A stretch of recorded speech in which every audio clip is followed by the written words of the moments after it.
فاكر الشغل اللي انت رحت قدمت فيه قبل كده ورفضوك عشان انت مش كواليفايد؟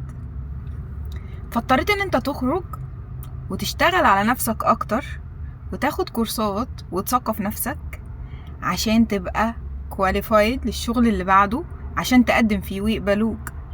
بس كنت وقتها خارج عمال تلعن في حظك ومتضايق، هو انا ليه بيتعمل معايا كده؟ فاكر الشخص اللي انت رحت له وطلبت منه المساعدة ومرضيش يقف جنبك؟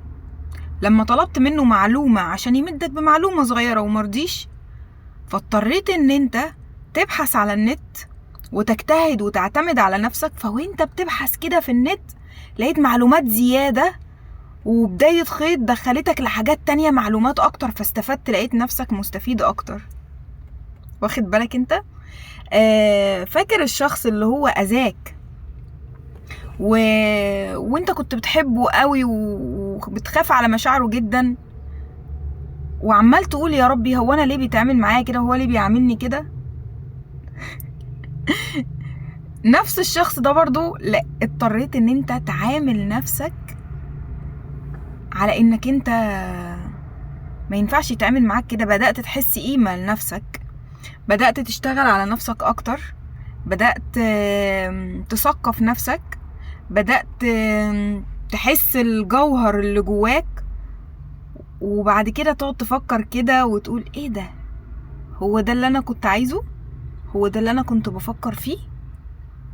يعني بصراحة اخي على ذوقي مش بتيجي في اوقات كده كتير، بس وقتها كل الحوارات اللي بتحصل دي وكل الحاجات اللي بتحصل دي انت ما بين حكمة ربنا وما بين الارتقاء الروحي بتاعك ان انت بتوصل لحاجة كده عالية جوا نفسك، بتقول يعني ايه ده، سبحان الله.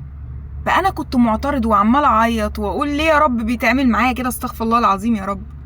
وبعد كده في الاخر حكمة ربنا انها توصلني لده، توصلني للنضج ده والسلام النفسي ده والرضا بالاقدار. كل حاجة بتحصل في حياتنا ليها سبب، بس لازم نكون لماحين، لازم ناخد بالنا من الثغرات الصغيرة قوي دي، عشان الشيطان هو بيدخل لنا منها. بقى الشيطان يجي يدخل لك يقول لك شفت ربنا ما يحبكش، اشمعنى انت بيتعامل معاك كده، اشمعنى بيتعامل مع غيرك كذا كذا وغير، يخليك بقى ناقم للنعمة وما تحسش بالنعم اللي معاك، وما تحسش بحكمة ربنا اللي ربنا عشان عايز يوصلك ليها احسن، ويخليك تفضل تقول ليه ليه ليه ليه. فربنا سبحانه وتعالى يبتليك اكتر ليه لحد ما تفوق.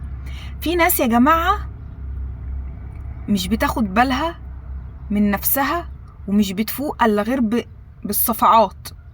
لازم تاخد على دماغك عشان تفوق. في ناس كده على وعلى فكرة بقى اقول لكم حاجة، والله العظيم 99% من الناس كده. لازم ناخد على دماغنا عشان نفوق.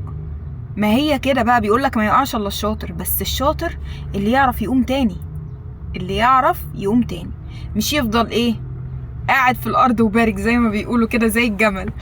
فيا جماعة فوقوا واعرفوا ان حكمة ربنا عايز لك الاحسن. ودور كده واقعد طول ما انت قاعد كده مع نفسك افضل قول ايه، هو الشخص ده عمل معايا كده ليه؟ اكيد ربنا ليه حكمة في كده. هو انا الموقف ده اتعمل معايا ليه؟ هو انا اتكعبلت ليه وتعورت ليه وانا ماشي؟ تعورت ليه؟ عشان ربنا عايز يديني حسنات. افضل فكر بطريقة ايجابية، ودي فعلا احنا ما بنضحكش على نفسنا، دي حقيقة فعلا. بس الشيطان هو اللي بيقعد يقولك ايه، ليه؟ بلاش كلمة ليه دي، وبلاش كلمة يا ريتني. انا طولت عليكم كتير قوي. سلام عليكم.